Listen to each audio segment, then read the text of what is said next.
Hello everyone, welcome back to my channel. This is Neha and you are watching Conceptual Interior Studio. So मेरी series हर घर कुछ कहता को इतना ज़्यादा प्यार देने के लिए थैंक यू सो मच। इसीलिए मैंने अब सोचा है कि हर घर कुछ सीरीज़ तो मेरी चल ही रही है, साथ के साथ मैं अब एक नई सीरीज़ स्टार्ट करने वाली हूँ डूज़ एंड डोंट की, जिसमें मैं आपको बहुत सारी टिप्स दूंगी कि हमें किस तरीके से चीज़ें प्लान करनी चाहिए।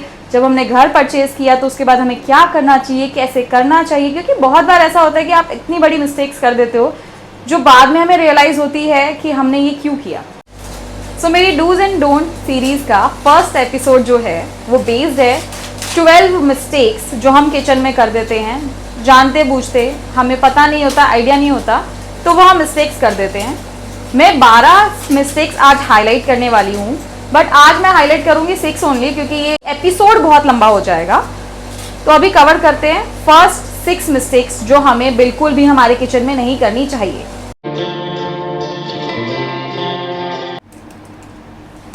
तो सबसे पहली मिस्टेक जो हम करते हैं वो हम ये करते हैं कि हम हमारी कैबिनेट्स के नीचे स्कर्टिंग या तो देते नहीं हैं, अगर देते हैं तो हम वुडन की दे देते हैं, जिससे प्रॉब्लम ये होती है कि जब हमारा पानी या गंदगी होती है, सपोज़ आपने स्कर्टिंग्स नहीं दी है तो पानी गंदगी सब कुछ उसके नीचे स्टोर होता है।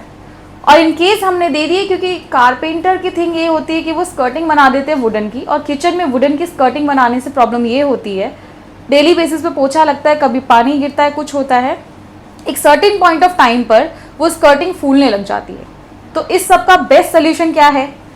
बेस्ट सोल्यूशन है कि आप लगाएं अपने किचन में पीवीसी स्कर्टिंग्स, जो कि वाटरप्रूफ है, क्योंकि पीवीसी मटेरियल वाटरप्रूफ है, और वो 2-3 कलर में आती है, सिल्वर कलर में आती है, ब्लैक में आती है, एंड एक बेसिक ग्रे स्टोन में भी आती है। तो आप अपने किचन के अकॉर्डिंग उसको एकोमोडेट कर सकते हो, और उससे आपको प्रॉफिट ये होगा कि वो इजीली रिमूवेबल होती है, इजी टू अगेन लगाने के लिए होती है, और वो कभी भी पानी से ख़राब नहीं होती।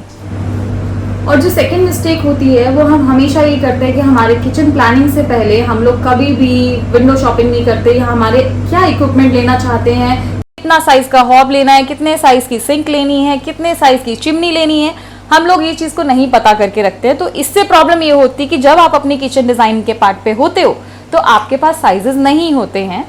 तो मेक श्योर कि जब आप किचन डिज़ाइनिंग स्टार्ट कर रहे हैं या किसी डिज़ाइनर से बात कर रहे हैं तो आपके पास आपके फ्रिज का साइज़, आपके माइक्रोवेव का साइज़, आपकी हॉब, सिंक, चिमनी का साइज़ हैंडी हो, ताकि आप उनको बता सकें और वो मिस्टेक्स बार बार ना हो। क्योंकि अगर साइजेस आप बाद में प्लान करते हैं और किचन पहले बनवा लेते हैं तो कभी भी सिंक, हॉब, चिमनी को फिट कराना बहुत मुश्किल होता है, जिसकी वजह से आपकी स्पेस खराब होती है, या फिर आपको मन मारना पड़ता है कि अब मेरा साइज़ ये बन गया है तो मुझे यही साइज़ लेना पड़ेगा।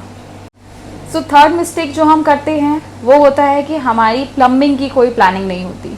इवन हमें ये भी नहीं पता होता कि हमें किस तरीके का आरओ लगाना है, जो बहुत ज़रूरी होता है आपको डे 1 पे पता होना कि यू वांट टू यूज़ ऊपर वाला और नीचे वाला, क्योंकि हमारे 2 तरह के आरओ आते हैं, जो हमारे कैबिनेट के अंदर ऊपर की साइड भी लगता है और अंडर सिंक आरओ भी लगता है।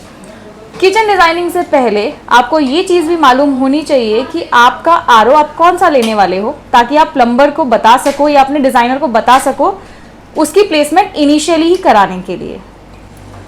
सो फोर्थ मिस्टेक जो हम करते हैं वो होती है हमारी किचन काउंटर की हाइट। जनरली बिल्डर उसको काफ़ी लो दे देता है, बट अगर आप अपना मॉड्यूलर किचन प्लान कर रहे हैं तो आप टिल योर काउंटर टॉप वो हाइट 30 इंचेस से 33 इंचेस के बीच में होनी चाहिए। That is a ideal height of your kitchen. Reason इसके पीछे ये होता है क्योंकि हम लोगों की कॉमन हाइट होती है ऐसे 5 फीट 1, 5 फीट 2, 5 फीट 3, तो इसके बीच में ये काउंटर हाइट चल जाती है।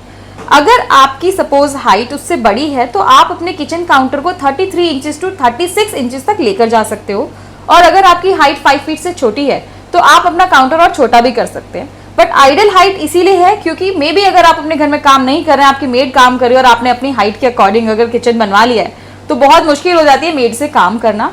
तो आप जब भी प्लान करें इन सारी चीज़ों को सोचने के बाद ही अपने किचन टॉप की हाइट को प्लान करें। सो फिफ्थ मिस्टेक जो हम लोग कर देते हैं, हम लोगों को आइडल हाइट नहीं पता होती कि bottom unit and top unit के बीच की हाइट कितनी होनी चाहिए। तो जो आइडल हाइट होती है वो होती है 24 इंच, दैट इज़ 2 फीट। आप उसको 2 फीट 2 इंचेस भी ले सकते हैं। इसके पीछे का रीज़न भी होता है ताकि जो 2 फुट के ऊपर की चीज़ें हैं हम लोग इजीली निकाल सकें एंड डेली बेसिस पे यूज़ कर सकें। मिस्टेक जो हम करते हैं कि हम नीचे की जितनी भी कैबिनेट्स होती हैं, हम कभी भी ये प्लानिंग नहीं करते कि हमें इसमें कितनी बास्केट्स चाहिए, कैसे चाहिए, कहाँ चाहिए। हम कारपेंटर को बोल देते हैं और कारपेंटर कुछ भी उसमें पल्ले वगैरह लगा के चला जाता है। जब भी आप अपना किचन बनाओ, आप नीचे मेक श्योर करो कि आप मेटल की जाली बिल्कुल मत लगवाना, और खाली पल्ले लगवा करके तो कोई यूज़ नहीं है। नीचे आप प्रॉपर इनोटेक्स प्लान करो, इनोटेक्स टेंडम ड्रॉस भी बोलते हैं उसको, उसकी आप पूरी प्लानिंग करो। मेक श्योर आप कटलरी वाला प्लान कर रहे हो। मेक श्योर कि आप बॉटल पुल आउट प्लान कर रहे हो, क्योंकि बॉटल पुल आउट से हमें बहुत हेल्प मिलती है, जिसमें हम ऑयल डिस्पेंसर वगैरह प्लान कर सकते हैं। देन किसी की किचन एल शेप में होती है तो आप वहाँ पे कॉर्नर प्लान कर सकते हो, या आप नॉर्मल स्लैब्स प्लान कर सकते हो, बट मेक श्योर कि आप इनोटेक्स प्लान करो, उस स्पेस को खराब मत करो। सो आई होप आपको मेरी ये वीडियो बहुत पसंद आई होगी। ये जो मैंने 6 पॉइंट्स आपको कवर करके दिए हैं किचन में डूज एंड डोंट में, ये आपको पसंद आए हो। अगर पसंद आई है तो इसको सेव कर लेना, शेयर कर देना, लाइक कर देना, और मेरे पार्ट 2 के लिए वेट ज़रूर करना, क्योंकि उसमें बहुत सारी अच्छी अच्छी चीज़ें मैं आपको बताने वाली हूँ। और अभी तक मेरा चैनल सब्सक्राइब नहीं किया है तो प्लीज़ उसको भी कर लेना। Thank you.